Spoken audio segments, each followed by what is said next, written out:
जय महाराष्ट्र शेतकरी मित्रांनो.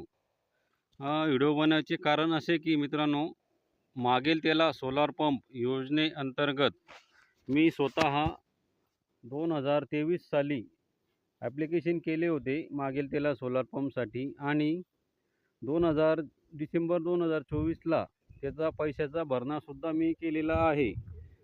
पैशाचा भरणा 23,000चा भरणा मी केलेला आहे.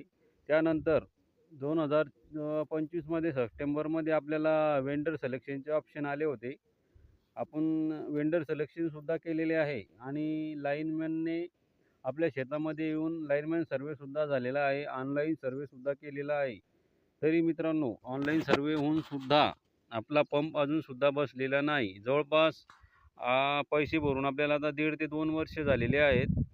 तरीसुद्धा पंप अजून बसवण्यात आलेला नाही आणि संबंधित अधिकाऱ्याला आपण विचारणापूस केली असता फोनद्वारे, तर समाधानकारक उत्तर मिळत नाही आहे. आणि ऑनलाईन जो क्रमांक दिलेला आहे मागेल त्याला सोलार पंप योजनेमध्ये, त्या क्रमांकावर सुद्धा कॉल करून ते आपल्याला वेंडरचा नंबर देत नाही, फक्त ईमेल आय डी देतात. ईमेल आय डीवरती तुम्ही ईमेल करा आणि आपला प्रॉब्लेम जो काय आहे तो सांगा. पण आपण जवळपास 9 ते 10 ईमेल केलेल्या होत्या.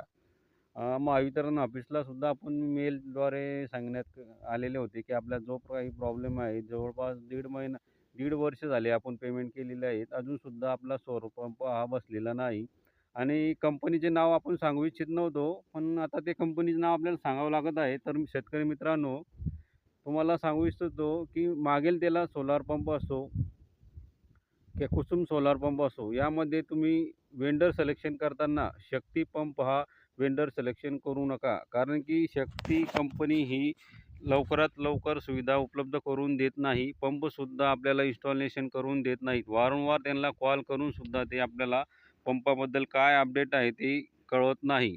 तर मी आजच महावितरण ऑफिसला एक ॲप्लिकेशन दिलेले मित्रांनो. ज्या शेतकऱ्यांचा असा काही प्रॉब्लेम आहे, त्या शेतकऱ्यांनी हा व्हिडिओला जास्तीत जास्त शेअर करा आणि लाईकसुद्धा आणि कमेंटसुद्धा करा मित्रांनो. ज्या शेतकऱ्यांनी असा प्रॉब्लेम होत आहे, फेस करत आहेत, अशा शेतकऱ्यांनी कमेंटसुद्धा करा. कारण की जे काही संबंधित अधिकारी आहेत, आता आपला जो पंप आहे सोयगाव सिल्लोड, मी स्वतः सिल्लोड सोयगावमध्ये राहतो. सोयगावमध्ये आपला बनोटी आणि सोयगाव हा एक मुरकुंडे साहेब म्हणून आहेत, त्यांच्याकडे हा सर्कल दिलेला आहे.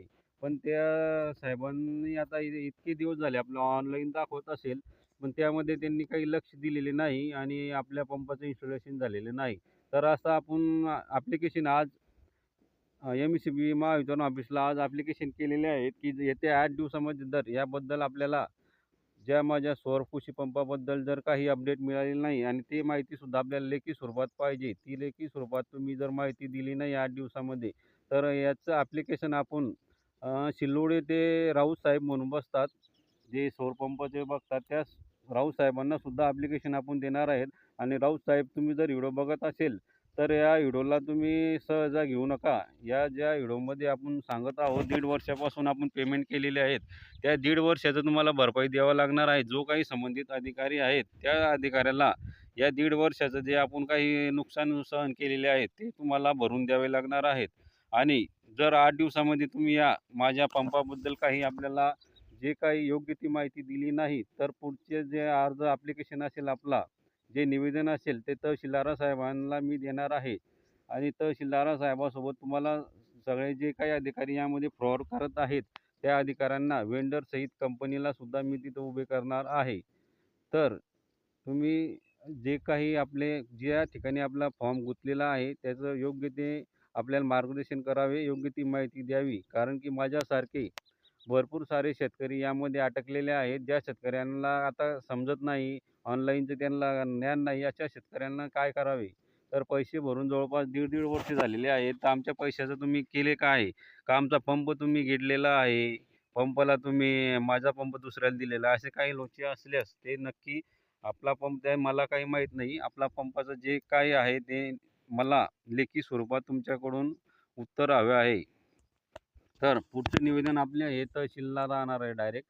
तहसीलदार साहेबांना आपण निवेदन देणार आहेत की येत्या 3 वर्षामध्ये मागेल त्याला सोलार पंपची जी योजना चालू आहे, तर इतके दिवस झाले आम्ही पैसे भरून, तर ज्या संबंधित अधिकाऱ्याला माझ्या पोर्टलवरती ॲप्लिकेशन दिसले नाही का, की या व्यक्तीने इतके दिवस झाले पेमेंट केलेले आहे. आता पंप पेंडिंगमध्ये आहे.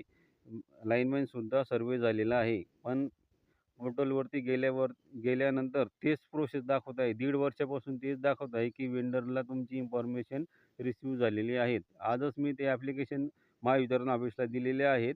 आता पुढचे आवेदन आपले हे डायरेक्ट तहसीलदार साहेबांना राहील. तर जे काही शेतकरी यामध्ये असे गुंतलेले आहेत, अशा शेतकऱ्यांनी कमेंट आणि व्हिडिओला जास्तीत जास्त शेअर करा. पुन्हा भेटूया नवीन व्हिडिओमध्ये.